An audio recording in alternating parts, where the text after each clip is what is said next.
আমরা যতটুকু পড়েছি, যতটুকু বুঝেছি, সবগুলোকে একত্রিত করলে দাঁড়ায় আসমান, জমিন, পূর্ব, পশ্চিম, উত্তর, দক্ষিণ, ঈশান, বায়ু, অগ্নি, নৈরত, ঊর্ধ্ব, অর্ধ, আপনি, আমি, জীবন, মরণ, ইজ্জত, ক্ষমতা। মেহেরবানি করে বলুন কার? সব কিছু যদি আল্লাহর হয়, তাহলে আমরা এই ময়দানে যার জন্য এসেছি তিনিও কে?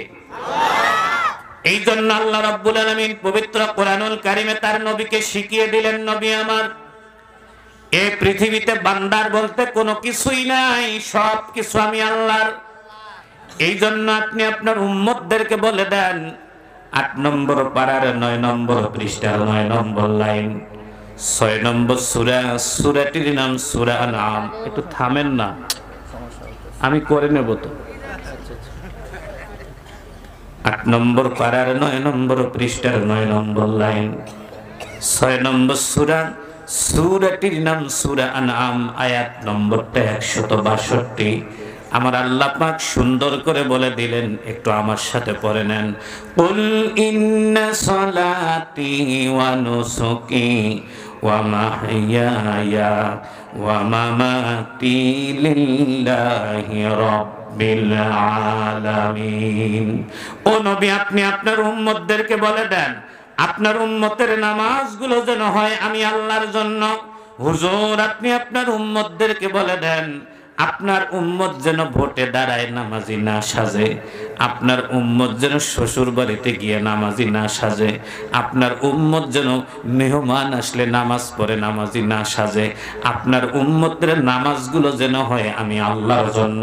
হুজুর, আপনি আপনার উম্মতদেরকে বলে দেন, আপনার উম্মতের রাত জাগার কোরবানি, গরুর কোরবানি, মাদ্রাসা করার কোরবানি, মসজিদ করার কোরবানি, রাজনীতি করার কোরবানি, এগুলো যেন হয় শুধুমাত্র আমি আল্লাহর জন্য। হুজুর, আপনি আপনার উম্মতদেরকে বলে দেন, আপনার উম্মত যে কদিন বেঁচে থাকবে, আপনার উম্মতের বেঁচে থাকাও যেন হয় আমি আল্লাহর জন্য। হুজুর, আপনি আপনার উম্মতদেরকে বলে দেন, আপনার উম্মত যখন মরে যাবে, আপনার উম্মতের মরণটাও যেন হয় আমি আল্লাহর জন্য।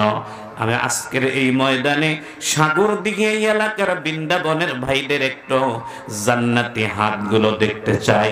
একটু মেহেরবানি করে দুটো জান্নাতি হাত দেখায় আমার আল্লাহকে বলেন তো, আপনারা কার জন্য ময়দানে এসেছে? হাত উঁচু করে দেন। আমরা যার জন্য এসেছি তিনি কে? নিরপেক্ষভাবে বলেন, আপনারা যদি আল্লাহকে পাইতে আসেন, মেহেরবানি করে বলুন, আমাদের হুকুম মানতে হবে কার? আইন মানতে হবে কার? বিধান মানতে হবে কার? আজকের ময়দানে যদি আল্লাহর হুকুম মানতে বলি, তাহলে কি আপনারা মানবেন? পরীক্ষা যদি অনুমতি দেন, একটু পরীক্ষা নিয়ে দেখবো যে আপনারা আসলে মানবেন কিনা।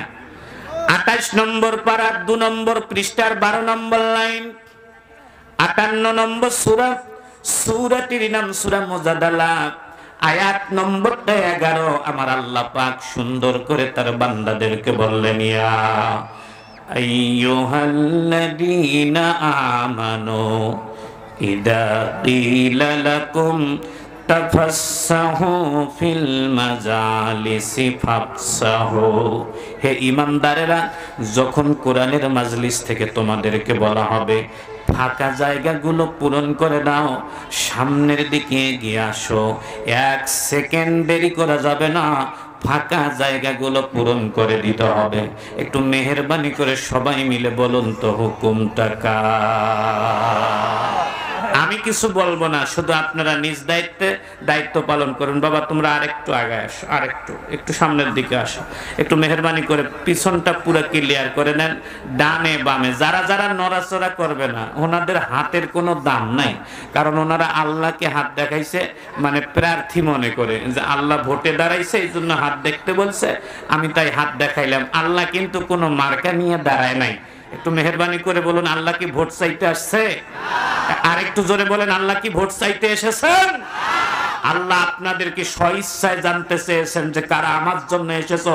যারা আল্লাহর জন্য এসেছে, মেহেরবানি করে বলুন, তারা হুকুম মানবে কার? আর যারা আসতে হয় তাই আসছে, ওরা জান দিবে কিন্তু নড়াচড়া করবে না। পবিত্র কোরআনুল কারীমের মাহফিলে আসলে আইন মানা লাগে 4টা। জোরে বলেন কয়টা? আরো জোরে। জোর হলো না। 1 নম্বর ফাঁকা জায়গা পূরণ। নম্বর 2, 9 নম্বর পারার 15 নম্বর পৃষ্ঠার 11 নম্বর লাইন, 7 নম্বর সূরা, সূরাটির নাম সূরা আরাফ, আয়াত নম্বরটা 204। আমার আল্লাহ বলেন, ওয়াইদা কুরিয়াল কুরআনু ফাসতামিউ লাহু ওয়া আনসিতু লাআল্লাকুম তুরহামুন। আল্লাহ বলেন, বান্দা, যখন তোমাদের সামনে কোরআন বলা হবে, কোরআনের কথা যদি তোমাদের পক্ষে যায় তবুও চুপ করে শুনবে, কোরআনের কথা যদি তোমাদের বিরুদ্ধেও যায় তবুও চুপ করে শুনবে। একটু মেহেরবানি করে জোরে জোরে বলুন তো কথাটা কার? আজ থেকে গত বছর কোরআনের কথা পক্ষে গেলে হুজুররা হতো আল্লাহর ওলি, আর বিপক্ষে গেলে হুজুরদেরকে গালি দেওয়া হতো রাজাকারের বংশধর বলে।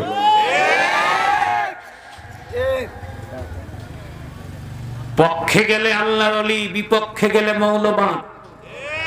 কথা বলেন।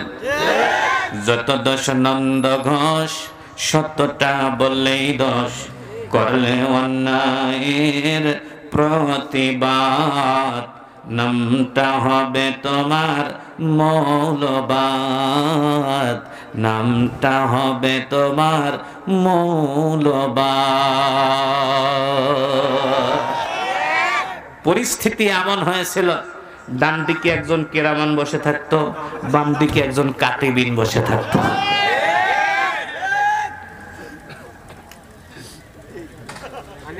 আল্লাহ আমাদেরকে কেরামান কাতিবিন থেকে হেফাজত করেছেন। আর একটু জোরে বলেন না। অল্প একটু সময় আপনাদেরকে ডিস্টার্ব করব। পরিস্থিতিতে এমন হয়েছিল যে রাজনীতির মাঠে রাজনৈতিক কথা বললেই যে বাধা দিত তা না। এক পর্যায়ে সাধারণ বড় লোকরা, সুদেরু ঘুষেরু বড় লোকরাও তালে তালে বলতো, খবরদার, সুদের ওয়াজ করা যাবে না, ঘুষের ওয়াজ করা যাবে না। কথা বল না কেন? সুযোগ নিত। একবার আপনাদের এই অঞ্চলে কোথায় জানি মাহফিলে আসছিলাম, মাদ্রাসার পরিচালক আমাকে ডাক দিয়া করছে, হুজুর আজকে ওয়াজ করবেন ঠান্ডা ঠান্ডা। আমি বললাম, নেসারি সাহেব তো ঠান্ডা মানুষ, ওয়াজ তো সবসময় ঠান্ডা করে। কয় যদি একটু গরম হয় মাহফিলও যাবে, মাদ্রাসারও ক্ষতি হবে, আপনাকেও শ্বশুর বাড়ি নিয়ে যাবে। আমি বললাম, টেনশন নেই, আজকে বিয়ার ওয়াজ করব। কিশোর ওয়াজ ভাইজান?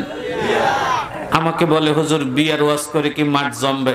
বললাম, দোয়া করেন, জমানোর চেষ্টা করব ইনশাআল্লাহ। আমার দিনী ভাইরা বিয়ার ওয়াজ শুরু করলাম। বিয়ার মধ্যে পয়েন্ট দিলাম 7টা। 4 নম্বর পয়েন্ট পর্যন্ত আলোচনা করলাম, লোকজন চুপ মারে বসে আছে। বোমা মারলেও সুবহানাল্লাহ কয় না। বক্তাদের কথার যদি আওয়াজ না দেয় তাহলে কিন্তু বক্তারা কষ্ট পায়, মাঠ জমাইতে পারে না। তা আমি চিন্তা করলাম 5 নম্বর পয়েন্টটা ছিল যৌতুক।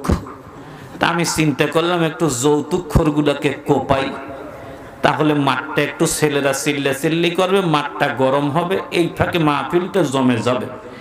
এই চিন্তা ভাবনা করে যৌতুক খোরটাকে ধরলাম। এটা কিন্তু সরকারি ওয়াজ, কারণ যৌতুক তো সরকারও, যৌতুকের বিরুদ্ধে সরকারও আইন পাশ করছে। আমি বড় আশা করে নিয়ে ওয়াজটা শুরু করলাম। মাত্র 4টা গাইল দিছি। একটু জোরে বলেন তো ভাইজান, কয়টা?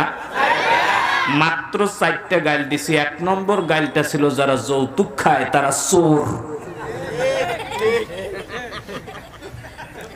যারা নিছে ওনারা মনে হয় চুপ করে আছে। 2 নম্বর বললাম, যারা যৌতুক খায় তারা ডাকাত। 3 নম্বর বললাম, যারা যৌতুক খায় তারা পকেট মার। 4 নম্বরটা একটু নিচে নামাই দিয়ে বললাম, তারা সুইপার। পাশ থেকে পরিচালক আমার চাদর ধরে টানতেছে আর বলতেছে, হুজুর ওয়াজ বদলান। বললাম কি জন্য ভাই, এটা তো রাজনৈতিক ওয়াজ নয়। কয় বাম দিকে সভাপতি সাহেব বসা, 3 দিন আগে ছেলে বিয়ে দিয়ে নগদ 15 লাখ নিছে। আমি বললাম উনি নিচে তো আমার কি? কয় স্টেজ থেকে নেমে আপনি যে 40 নিবেন ওইটা উনি দিবে। আমার বোঝা হয়ে গেছে যে আমার কপালে আজ মামু নাই। সেই দিন মাহফিল শেষ করার আগেই সভাপতি পালাইছে। মাহফিল শেষ করে ঘরের ভিতরে ঢুকে ভিতর দিয়ে সেকটিকিন লাগায় নিজের কান নিজে ধরে 3 বার উঠছি বসছি, আর মনে মনে সিদ্ধান্ত নিছি, আল্লাহ যতদিন বেঁচে থাকবো পাবলিকের বুদ্ধি ধরে ওয়াজ নরম গরম করব না, কোরআনে যা আছে তাই বলবো। এইটা বলতে গিয়ে যদি কারো লাগে লাগবে, ফাটলে ফাটবে। মুসলমান কখনো জালেমদের সাথে আপোষ করে চলতে পারে না। আর একটু জোরে বলেন পারে? আর একটু জোরে বলেন পারে? আজকের ময়দানে একই নীতিতে কথা হবে। আপনারা থাকতে রাজি আছেন? তাহলে গলাতে একবার আছাড় মারেন। নারায়ে তাকবীর। আল কোরআনের আলো, আল হাদিসের আলো, নারায়ে তাকবীর। বাস, কোরআনের মাহফিলের 3 নম্বর বিধান। 14 নম্বর পারার 17 পৃষ্ঠার 8 লাইন, 16 নম্বর সূরা। সূরাটির নাম সূরা নাহল, আয়াত নম্বরটা 98। আমার আল্লাহ পাক সুন্দর করে বলেন, ফাইদা ক্বরাতাল কুরআনা ফাস্তাইদ বিল্লাহি মিনাশ শাইতানির রাজিম। পড়ুন, আউযু বিল্লাহি মিনাশ শাইতানির রাজিম। কোরআনের মাহফিলের শুরুতে আউযু বিল্লাহ পড়া ওয়াজিব। আল্লাহর কোরআনের মাহফিলের 3 নম্বর 4 নম্বর বিধান, 19 পারার 18 পৃষ্ঠার 3 লাইন, 27 নম্বর সূরা। সূরাটির নাম সূরা নামল, আয়াত নম্বরটা 30। আমার আল্লাহ পাক বলেন, ইন্নাহু মিন সুলাইমান ওয়া ইন্নাহু, পড়ুন সবাই, বিসমিল্লাহির রাহমানির রাহিম। আপনারা মনে হয় বিসমিল্লাহ জানেন না, জানলে একটু জোরে পড়েন, বিসমিল্লাহির রাহমানির রাহিম। ওয়ালাকাদ আতাইনা লুকমানাল হিকমাতা আনিশকুর লিল্লাহ ওয়া মান ইয়াশকুর ফাইন্নামা ইয়াশকুরু লিনাফসিহি ওয়া মান কাফারা ফাইন্নাল্লাহা গনিয়্যুন হামিদ। وَإِذْ قَالَ لُقْمَانُ لِابْنِهِ وَهُوَ يَعِظُهُ يَا بُنَيَّ لَا تُشْرِكْ بِاللَّهِ إِنَّ الشِّرْكَ لَظُلْمٌ عَظِيمٌ وَوَصَّيْنَا الْإِنسَانَ بِوَالِدَيْهِ حَمَلَتْهُ أُمُّهُ وَهَنًا عَلَى وَهَنٍ وَفِصَالُهُ فِي عَامَيْنِ أَنِ اشْكُرْ لِي وَلِوَالِدَيْكَ إِلَيَّ الْمَصِيرُ। জোরে বলেন আল্লাহু আকবার।